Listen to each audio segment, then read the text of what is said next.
우리 계속 마태복음 말씀을 읽고 있는데요. 오늘 우리가 함께 읽을 말씀은 마태복음 20장 13절에서 16절까지의 말씀입니다. 우리 앞에 나오는 화면을 같이 보면서 마태복음 20장 13절에서 16절까지의 말씀 우리 새번역 성경으로 한 절씩 교독해서 함께 읽도록 하겠습니다. 제가 먼저 읽겠습니다. 그러자 주인이 그들 가운데 한 사람에게 말하기를 이보시오, 나는 당신을 부당하게 대한 것이 아니요 당신은 나와 한 데나리온으로 합의하지 않았소.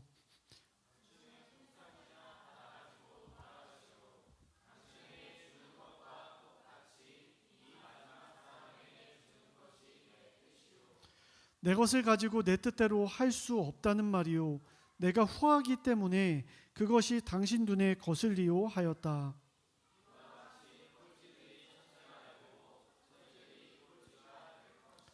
아멘. 여러분, 흔히 우리가 복음서 안에서 포도원 일꾼들의 이야기, 포도원 종들의 이야기라고 부르는 예수님의 비유, 실제로 일어난 이야기가 아니고 예수님께서 제자들을 위해, 더 정확히는 베드로를 위해 해주신 이 이야기는요, 마태복음 19장의 이야기와 연결해서 읽지 않으면 우리가 오해를 할 수가 있습니다. 정확하게 이해를 하기 위해서는 마태복음 19장 말씀과 함께 연결해서 이해를 해야 되는데요. 그래서 우리가 마태복음 19장 16절 이하의 말씀 우리 함께 살펴보면서 흔히 부자 청년이 예수님을 찾아왔기 때문에 부자 청년 이야기라고 하는 부분과 함께 살펴보려고 합니다. 그래서 마태복음 19장 16절에 이렇게 적혀져 있는데요. 그런데 한 사람이 예수께 다가와서 물었다.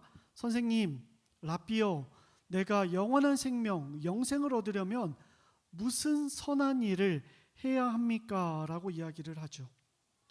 여러분, 한 사람이 예수님을 찾아왔어요.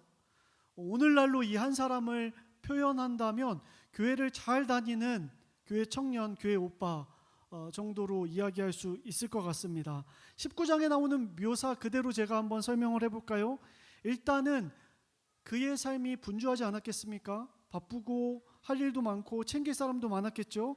그러나 그 바쁜 일상 가운데 적극적으로 예수님을 찾아왔다는 것에서 우리는 그를 굉장히 높이 평가할 수가 있습니다. 그리고 오늘처럼 무종교 사회를 살아가는 사람들과 다르게 그의 마음 가운데에는 진리를 향한 구도자의 마음이 있었어요. 내가 인생을 살아가면서 영원한 생명, 만족을 누리기 위해서 어떻게 해야 될 것인가, 무엇을 해야 될 것인가를 적극적으로 찾는 신앙의 문제 해결을 바라는 사람이었다라는 거죠. 훌륭하죠? 근데 여기서 끝이 아닙니다. 그는 하나님의 말씀, 율법을 신실하게 지켜 나가는 사람이었어요. 성경이 그렇게 나오죠. 모세의 율법 10계명을 내가 하나도 빠짐없이 잘 지켰습니다 라고 얘기해요. 종교적으로 또 사회적으로 교회에서만이 아니라 직장생활 가운데 그리고 가정생활 가운데 아이들과 만날 때 부모님을 대할 때 그는 윤리적이었고 종교적이었고 사람들에게 칭찬받을 만한 꽤 괜찮은 사람이었다라는 걸 알 수 있습니다. 그런데 여기에 정점을 찍죠. 그는 재산도 많았습니다. 여러분, 얼마나 좋습니까? 딸 가진 부모님들, 이런 남편 사위로 어떻습니까? 괜찮죠? 돈도 많아요. 다 좋은데 돈도 많대요. 우리 방 집사님 지금 좋아가지고 막 지금 남편 막 쿡 찌르면서 난리가 났는데 괜찮죠? 하랑이에게 딱 적합한 사위감인 것 같습니다. 그런데 안타깝게도 신약 성경에 이 인물이 실패한 인물로 그려지고 있어요. 마태복음 19장을 저도 여러 차례 성경을 읽으면서 굉장히 실존적으로 고민하고 고뇌하게 했던 말씀의 본문입니다. 저와 여러분은 대한민국 평균으로 봤을 때 부유한 층에 속한다는 거 여러분 알고 계십니까? 더 좀 넓혀볼까요? 세계 속에서 사람들을 나열해요. 쫙 나열합니다. 여러분들의 부유함의 기준 그리고 순위는 몇 위 정도 될 것 같습니까? 저 아프리카와 중동 국가까지 다 포함해서 저 남미의 여러 국가, IT와 힘든 어려운 국가들 다 포함해서 여러분들은요 굉장히 부유한 부자 청년에 속한다. 그래서 객관적으로 따져봤을 때 여러분은 오늘 말씀에 나오는 이 부자 청년과 별반 다를 것이 없다. 자, 이제 우리는요 불안해야 됩니다.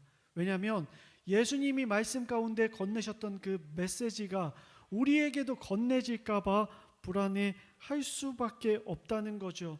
여러분에게도 이 말씀이 전해지면요, 여러분 근심하지 않을 자신 있으십니까? 너의 소유를 다 팔아서 가난한 자들에게 주고 너는 나를 따르라라고 예수님께서 여러분들에게 말씀하시면요, 이 문답에 예 주님이라고 대답하실 자신이 있으시냐고요?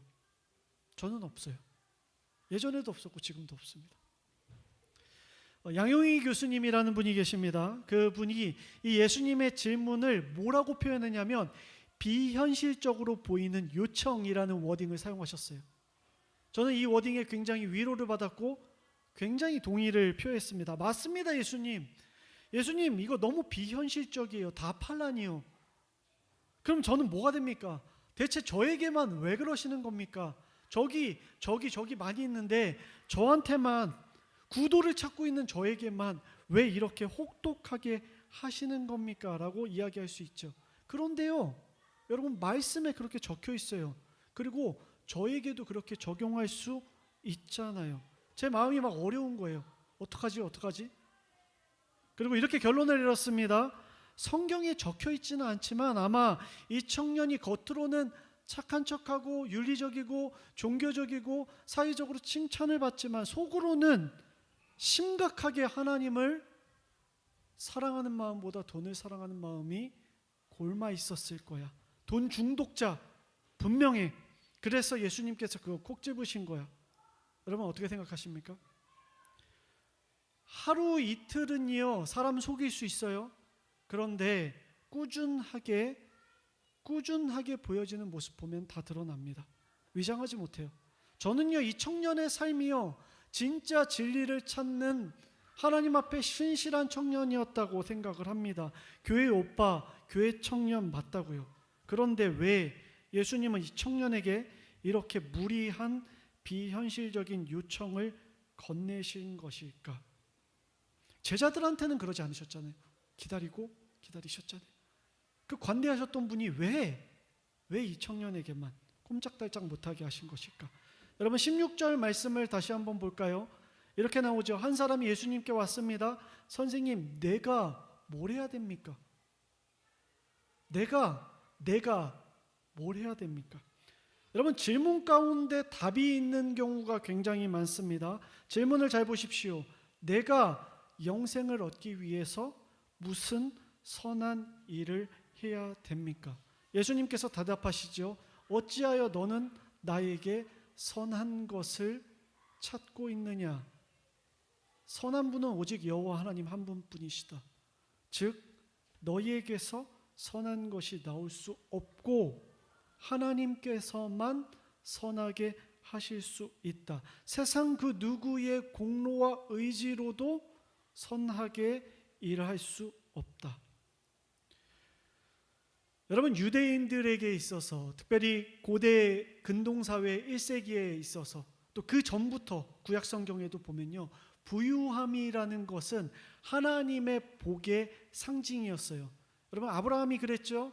욥이 그랬지 않습니까? 성경에 적혀져 있어요. 자손이 많아지고요 낙타떼와 가축, 소도 많아지고 양도 많아지고 하나님께서 복을 주셔서 그들에게 잘 살게 하셨다, 부유하게 하셨다라고 적혀져 있어요. 그래서 당시 사람들의 상식 가운데 부유함은 하나님께서 주신 상징과도 같은 것이었어요. 훈장이었다고요. 그런데 예수님께서 뭐라고 말씀하세요? 부유함이 영생과 아무런 연관이 없다라고 말씀하시잖아요. 제자들도 깜짝 놀랐어요. 성경에 적혀져 있죠. 제자들이 깜짝 놀라서 말하였다. 예수님, 비례대표 1번은 제가 봤을 때 부자 아닙니까? 모두 동등하다고 봤을 때 인간이 사람의 마음을 들어가 볼 수 없다고 했을 때 하나님이 복을 주셨다는 눈에 보이는 훈장이 그에게는 있어요. 그렇기 때문에 그가 비례대표 1번이죠. 영원한 생명을 누릴 수 있는 사람이죠. 누가 구원을 받았다는 겁니까? 라고 얘기하죠. 여러분, 부자 청년은요, 선하게 살고 있고 하나님 뜻대로 살고 있다는 그 징표로서 부유함이라는 훈장을 가지고 있었어요. 여러분, 이 부자 청년에게 돈이라는 것은 단지 그가 편하게 살 수 있고 누릴 수 있는 것 그 이상의 것이었어요. 제자들이 깜짝 놀라는 것이 시대적인 인식을 대변하지 않습니까? 여러분, 예수님 부자 청년에게 말씀하시죠. 네 인생이 철학적으로 아니 영적으로 완전하여지고 싶냐? 그러면 나를 따라와라. Follow me. 나를 따라와라. 근데 나를 따르기 위해서는 한 가지 너에게 조건이 있는데 너의 그 훈장을 떼고 따라와야 한다. 여러분, 왜 버려야 되죠? 그 부유함 왜 버려야 되죠? 한 남자가 있습니다. 한 여자를 사랑해서 결혼해요. 그런데 혹시 모르잖아요. 나중에 어떻게 될지 모르잖아요. 10년 살고 났는데 15년 살고 났는데 어떻게 될지 모르잖아요. 그래서 그걸 대비해서 결혼할 때부터 예전에 있던 여자친구 1호, 2호와 계속 연락을 합니다. 그리고 기념일에 그 여자친구 1호, 2호에게 선물도 계속 택배로 보내고 관리를 합니다. 여러분, 이게 맞습니까? 여기서 우리가 확인할 수 있는 가장 큰 오류가 무엇입니까? 남자는요, 내가 결혼하는 이 여자를 신뢰하지 않는다.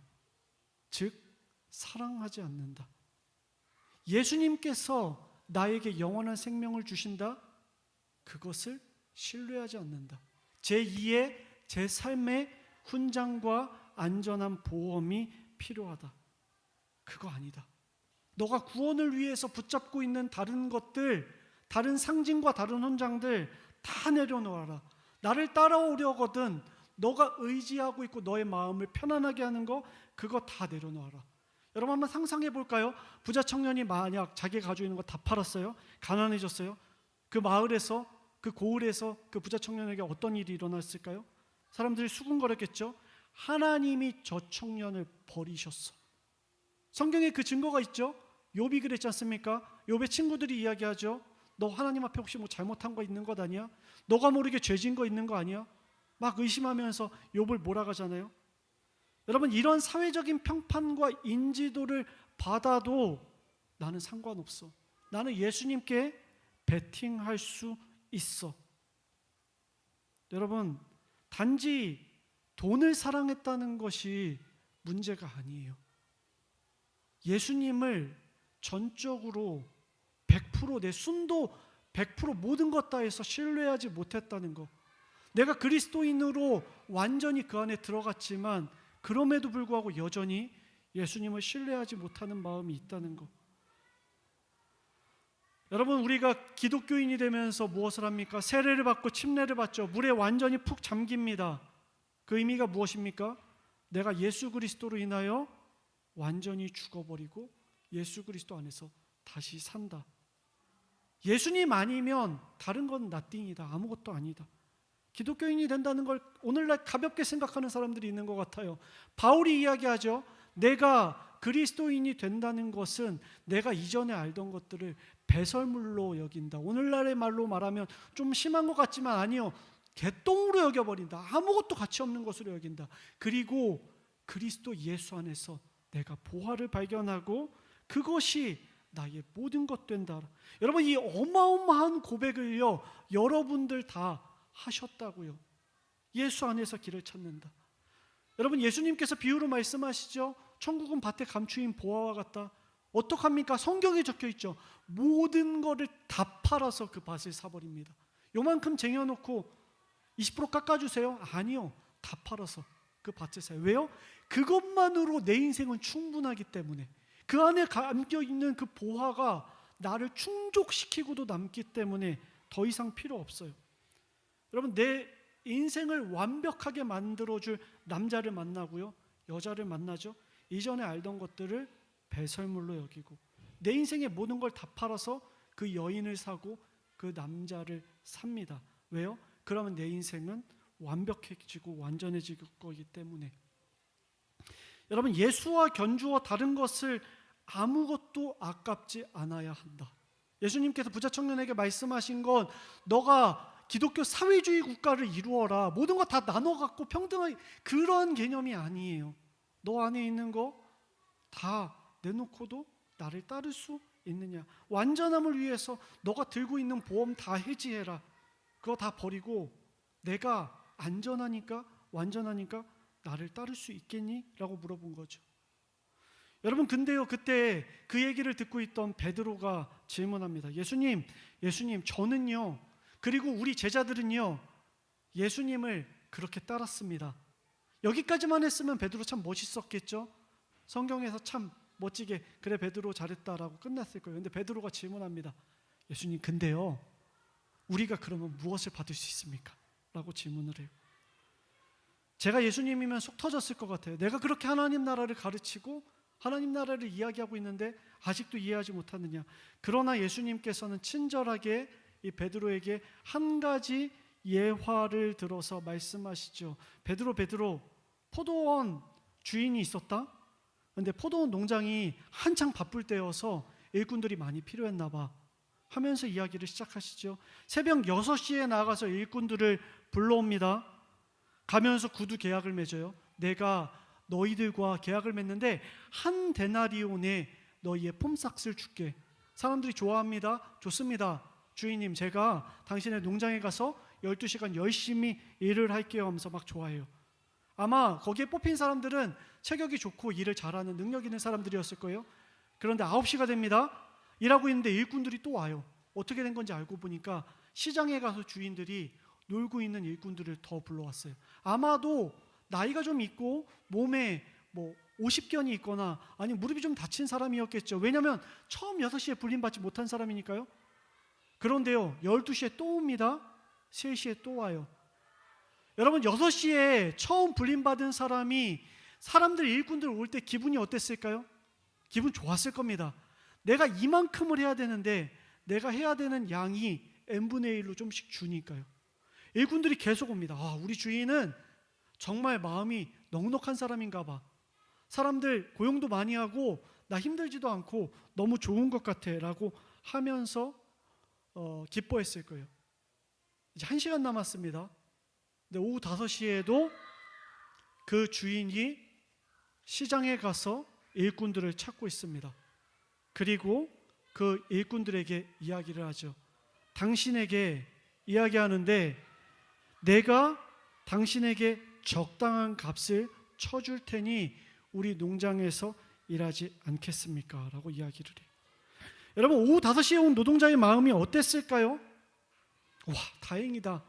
내가 아주 조금이지만 돈을 벌어서 오늘 빵 한 덩이를 집에 사가면 우리 어머니, 늙으신 어머니 빵 한 조각 드리고 우리 아이들에게 오늘 입에 그래도 풀칠할 수 있게 되는, 오늘은 정말 행복한 날이다. 가서 정말 내가 할 수 있는 최선을 다해 일하자라고 하면서 그 1시간의 노동을 기쁨으로 했을 겁니다. 여러분, 시간이 마감이 됐어요. 6시가 됐습니다. 5시에 왔던 노동자부터 품삯을 받습니다. 주인이 부스럭부스럭거리면서 돈을 꺼냅니다. 그런데 그에게서 나온 동전이 한 데나리온이었습니다. 모두가 예상했던 금액보다 10배가 넘는 금액이 나온 거예요. 여러분, 오후 5시 노동자의 기분이 어땠을까요? 아마 감격해서 눈물을 쏟고 머리를 땅에 박고 감사합니다, 감사합니다, 감사합니다 외쳤을 거예요. 여러분, 이 노동자는요, 아마도 오랫동안 일하지 못했을 거예요. 아무도 그를 불러주지 않아서 외면당하면서 그의 집안, 가장으로서의 역할을 할 수 없는 노동자로서의 삶을 살아왔을 거라고요. 그런데 그가 일당을 받았어요. 그것도 아주 넉넉히 받았어요. 그는 구원을 경험했어요. 영원한 생명을 경험하게 됐다고요. 아마 이렇게 고백했겠죠. 나는 내일도 이 주인을 만나고 싶다. 내가 이전에 경험했던 그 누구도 나에게 이렇게 기쁨을 주지는 못했어. 이 주인이 나의 영원한 주인이 되었으면 좋겠어. 나는 이 주인으로 말미암아 이 주인 안에서 만족함을 누리고 영원한 생명을 누리고 기쁘도다. 노래하면서 찬양하면서 집으로 돌아갔을 거예요. 여러분, 오전 6시에 일터에서 부름받은 그 노동자가 자신의 차례가 되어서 돈을 받으러 나갑니다. 속으로 어땠을까요? 나는 로또 맞은 사람이야. 아마 머리를 막 굴렸을 거예요. 한 데나리온 1시간이니까 나는 12시간 12데나리온. 그런데 노동력은 내가 훨씬 좋으니까 15에서 한 20데나리온. 어쩌면 저 사람 착한 사람이니까 25데나리온까지 내가 노려볼 수 있을 거야. 20데나리온은 받겠지? 라고 하면서 혼자 흥분했을 거예요. 내일도 날 불러줄까? 내가 1번으로 불렸으니까 당연히 나는 이 사람에게 불림받을 거야. 이 사람 앞에 줄 서야겠지? 한 달만 돈을 번다면 계산이 서네. 나도 땅을 살 수 있겠네. 나도 포도원을 가질 수 있을 거야. 나도 고용주가 될 수 있겠지. 하지만 나는 이 사람처럼 미련하게 돈을 주지는 않을 거야. 내 땅을 넓혀가야지. 여러분, 그런데요, 그에게 주어진 돈은 한 데나리온이었습니다. 여러분, 이 사람은요, 화를 냈어요. 투덜거리고 짜증을 냈어요. 이거 불공평합니다 라고 소리치고 주인에게 따졌어요. 그때 주인이 이야기하죠. 너는 나랑 한 데나리온에 계약하지 않았냐? 1시간 일한 사람한테 내가 극진한 호의를 베푼 것이 내가 뭐 잘못한 것이냐? 라고 이야기하죠. 여러분, 이 이야기가 누구에게 전해진 이야기라고 하셨죠? 베드로에게 전해진 이야기. 예수님은 그리고 엔딩을 이렇게 맺습니다. 이와 같이 꼴찌들이 첫째가 되고 첫째들이 꼴찌가 될 것이다. 너 첫 번째로 부름받은 제자 베드로, 그리고 너 처음으로 하나님의 기적 변화산도 가고 물 위도 걷고 놀라운 은혜의 오병이어의 기적을 경험했던 베드로, 조심해.